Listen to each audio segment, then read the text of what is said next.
Hello, boys and girls. Mr. Herring here. Welcome back to fifth grade social studies. We are continuing our Unit 7, U.S. as a world power. Today we are going to be talking about overseas expansion and the Spanish-American War. Our I Can statement today is I can learn about how America expanded overseas and the war or the Spanish-American War. I will show what I learned about overseas expansion and the Spanish-American War by turning to my neighbor and comparing what we've learned. If you're watching this at home, please share with a parent, a brother, sister, a puppy, something that you have learned about the Spanish-American War and overseas expansion. Let's go ahead and get started. So why was the Homestead Act necessary? Simply because few settlers were wanting to move to the Great Plains. There was an enormous amount of immigration and immigrants living in the eastern side of the country. And the United States felt a way to ease the overpopulation in the east was to open up the Homestead Act in the middle of the country. And what they hoped was many people would take advantage of the very inexpensive lands in Iowa and Nebraska and move away from the big city and alleviate some of the stress of the overpopulation. How did the Homestead Act affect immigrants? Well, people from different countries wanted to become American farmers.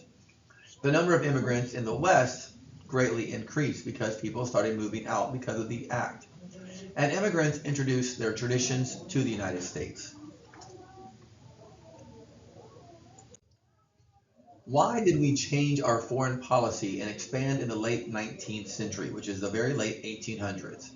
The answer to that is the need for new markets because the overproduction of goods, our economic system, world power, we wanted to expand our military, and finally, the ministry, we wanted to spread our religion. These are all reasons we expand in the late 1800s, and it's all because of these reasons our foreign policy begins to change.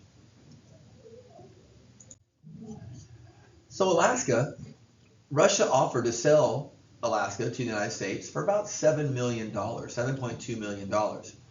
It is referred to as Seward's Folly until gold was discovered in the Klondike. Many Americans thought it was absolutely absurd that the United States purchased what they felt was a giant block of ice for $7 million.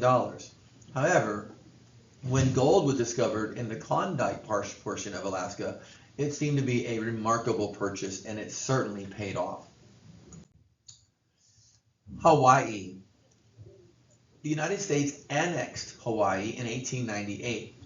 It provided an important naval base for the United States. We get Pearl Harbor. It gives us a jumping point halfway between the United States and the Asian side, the Asian portion of the world.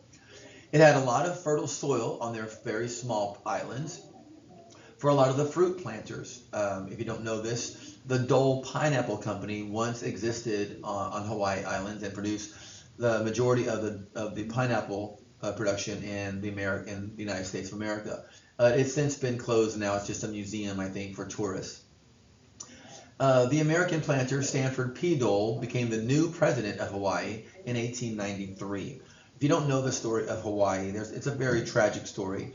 The princess or the queen who was in charge of Hawaii, Leilani, didn't really want to give up Hawaii, but she was put in a really tough spot. She was being pressured by politicians and the force of Americans, leaders on her, and she eventually surrendered the islands to the Americans.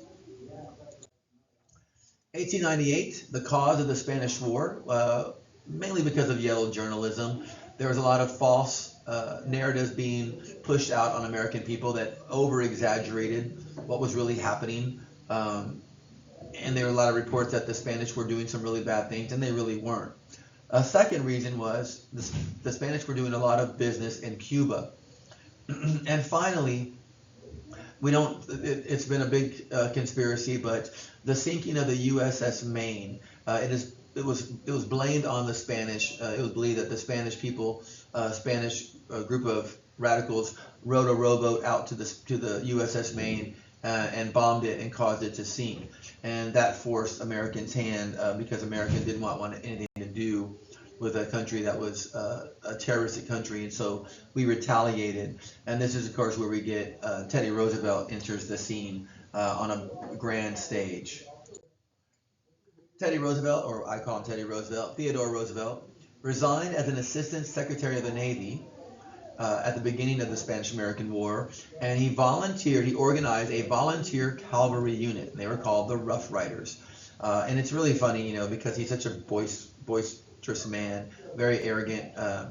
He took his Rough Riders and they trained right down the road in San Antonio, Texas. And they set sail for Cuba, landed on the south side of the Cuban island. And if you read his book, you would think that he single-handedly won the war, which couldn't be further from the truth. But him and his Rough Riders had a really hard time getting the horses across the ocean to get there. Many of them didn't survive. But the horses that did survive, him and his Rough Riders did make some attacks on the Spanish populations there, the Spanish installments. And of course, he takes a lot of credit for the winning of the war. The terms of the Treaty of Paris, following the Spanish-American War, Cuba becomes independent. It's no longer a sovereign country under the Spanish rule. U.S. would gain control of Puerto Rico and Guam. They become territories of the United States. They continue to be that today. And then the U.S. would acquire the Philippines in exchange for $20 million. So essentially, Spain is forced to sell us the Philippines. For $20 million, it becomes yet another one of our territories. And again, just contributes to the American empire that we have.